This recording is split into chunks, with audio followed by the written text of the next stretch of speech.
পৌষ পার্বণে পিঠে পুলি মহা ধুমধাম। ঘরে ঘরে পিঠে করে ধন্য হয় পল্লীগ্রাম। গুড় তিল সহকারে গড়ে পিঠে কেউ পল্লীগ্রামে বয়ে যায় আনন্দ আর খুশির ঢেউ। সবাইকে মকর ও পৌষ সংক্রান্তির অনেক অনেক শুভেচ্ছা। হিন্দুদের বছরভর নানা পার্বণ চলে, তবে তার মধ্যেই ইংরাজি নববর্ষের পরেই বছরের প্রথম মাসে পড়ে এক অত্যন্ত গুরুত্বপূর্ণ উৎসব। পৌষ মাসের শেষ দিন এই উৎসব পালন করা হয়। এই দিনে দক্ষিণায়ন শেষে সূর্যের উত্তরায়ণ পালিত হয়। পুরাণ অনুযায়ী সূর্য একদিন নিজের পুত্র মকর রাশির অধিপতি শনির বাড়ি 1 মাসের জন্য ঘুরতে গিয়েছিলেন। দেশের বিভিন্ন প্রান্তে বিভিন্ন নামে পালিত হয় মকর সংক্রান্তি। এছাড়াও এই উৎসবকে নতুন ফসলের মরশুমের প্রথম দিন ও শীতকালের শেষ দিন বলে মনে করা হয়।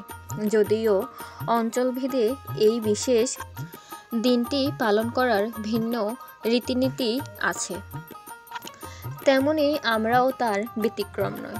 আমরাও পৌষের শেষ দিন এই মকর সংক্রান্তি বা পৌষ সংক্রান্তি পালন করে থাকি বিভিন্ন ধরনের পিঠেপুলি বানিয়ে। আমরা সবাই মিলেই পিঠেপুলি বানাই এবং অনেক আনন্দ করি। আজকে আমাদের বাসায় পিঠেপুলি বানানো হচ্ছে। আপনারা এখন যে পিঠেটি বানানো দেখছেন তাকে বলা হয় ভাপের শাঁস পিঠে। এছাড়াও আমাদের ঘরে আরও 4 রকমের পিঠে বানানো হয়েছিল। সকাল থেকে আমার ছোট বোন, মা সবাই মিলে এই নারকেল কোড়ানো থেকে শুরু করে চাল গুঁড়ো করে আনা সব কিছুই করেছে। এখন প্রায় দুপুর। এখন এই পিঠেগুলো বসে বসে সবাই মিলে বানাচ্ছি।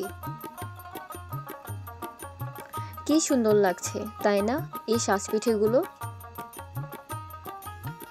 আমাদের হিন্দুদের সবার ঘরে ঘরেই এই পৌষের শেষ দিন বিভিন্ন ধরনের পিঠে বানানো হয় এবং সকালবেলা চালের গুঁড়োর পুষ্কুলিও দেওয়া হয় দরজায় আর উঠোনে।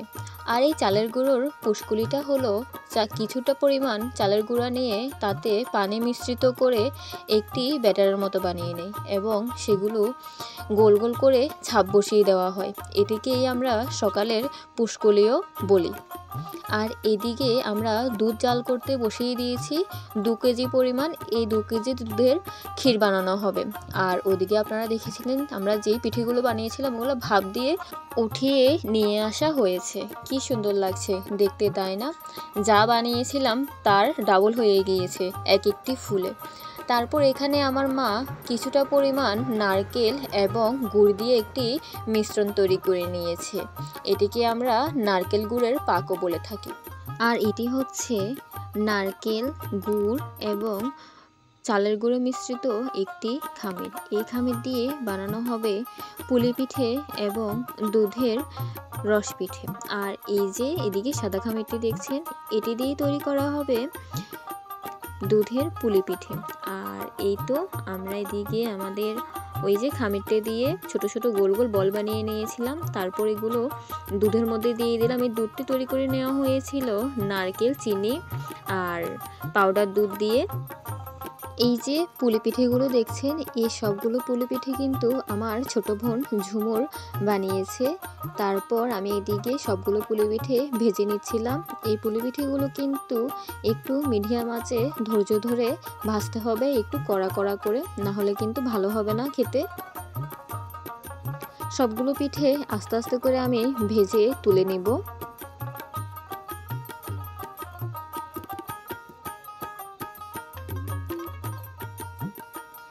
এই যে সাদা একটু দেখছেন এটা কিন্তু আমাদের পাটিসাপটা বানানোর জন্য ব্যাটার তৈরি করে রেখেছিল আমার মা।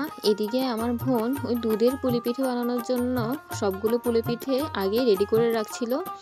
আর এই পুলি পিঠেটা কিন্তু আমরা ক্ষীর দিয়ে তৈরি করেছিলাম, খুবই মজা হয়েছিল।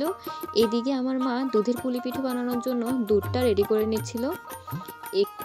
এখানে তরল দুধের সাথে কিছুটা পরিমাণ পাউডার দুধও দিয়ে দিয়েছিল আর চিনি দিয়েছে, আর কিছুই দেয়নি। ভালো করে উতরিয়ে এদিকে যে পুলি পিঠেগুলো দেখছেন এগুলো কিন্তু আমি হালকা করে সাদা সাদা আর কি করে ভেজে নিয়েছিলাম। এগুলি কড়া ভাজি করা যাবে না। তারপর হালকা ভাজি এই পুলি পিঠেগুলো দুধের মধ্যে দিয়ে দিচ্ছে।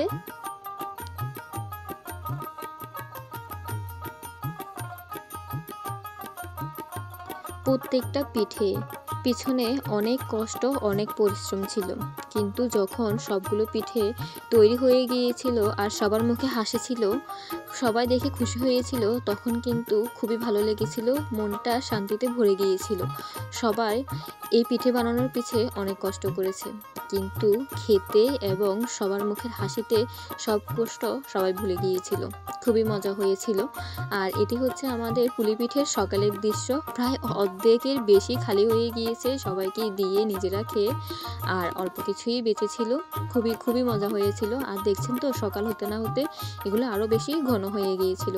আর এদিকে আমার বাবা এসব পাটিসাপটা পিঠে বানিয়ে নিয়েছিল রাতে, কিন্তু সেই ক্লিপটা আমি নিতে পারিনি। এই তো এতক্ষণ আমাদের পিঠে পুলি বানানোর ভিডিও দেখলেন। ধৈর্য ধরে দেখার জন্য অনেক অনেক ধন্যবাদ। আমাদের পিঠে পুলির এই ভিডিওটি আপনাদের সবার কেমন লেগেছে অবশ্যই আমাকে কমেন্ট করে জানাতে ভুলবেন না। সবাইকে আবারও বলছি, মকর ও পৌষ সংক্রান্তির অনেক অনেক শুভেচ্ছা। সবাই অনেক ভালো থাকবেন, সুস্থ থাকবেন। দেখা হবে নেক্সট কোনো ভিডিওতে, কথা হবে নেক্সট কোনো ভিডিওতে। বাই।